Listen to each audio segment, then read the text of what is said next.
Lionel Baud, donc vous êtes au départ de cette troisième édition du Rallye Terre de Lozère. Vous défendez votre titre, bien sûr. Vous n'ambitionnez pas autre chose que la première place.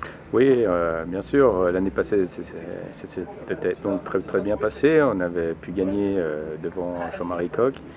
Bon, c'est un rallye qu'on avait beaucoup apprécié. C'est un rallye ici qu'on aime bien pour plusieurs raisons. C'est déjà un rallye très technique. En général, il fait beau. Là, je crois que ça va être encore le cas ce week-end. Et puis, il y a des parties très différentes. Des parties très sinueuses, en même temps des parties rapides. Non, c'est des très belles spéciales. C'est certainement, à mon avis, un des rallyes le plus technique du championnat.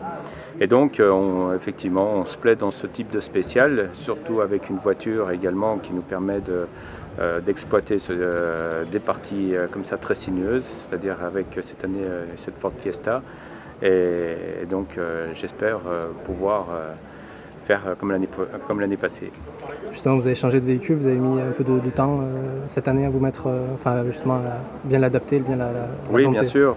On avait la 307 l'année passée, mais c'était une voiture vieillissante et c'était devenu de plus en plus difficile pour trouver notamment des pièces détachées. Donc on a fait ce choix de la vendre. D'ailleurs, elle roulera cette année avec Jean-Pascal Besson, là, qui fait partie de notre équipe.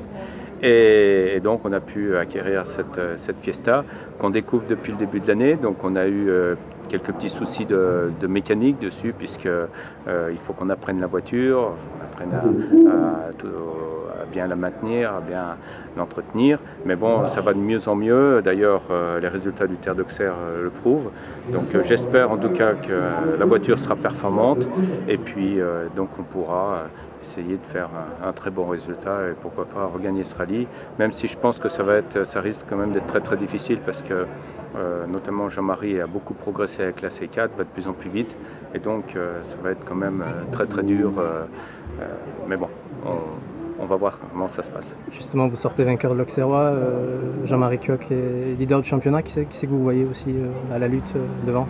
Ben, il y a Serge également avec l'Axara qui progresse, on voit à chaque sortie, même si bon, il a eu une grosse sortie de route dernier rallye et là il aura certainement besoin de quelques kilomètres pour se remettre en confiance. On a également d'autres pilotes qui sont là avec des belles voitures. Les 208 également vont très vite en S2000. Je pense que sur ce type de terrain, elles seront à l'aise également. Donc tout est possible, d'autant plus que c'est quand même un terrain avec beaucoup de pièges, beaucoup de difficultés, beaucoup de pierres. Donc on peut crever très rapidement. Donc voilà, je pense que la course est vraiment très ouverte.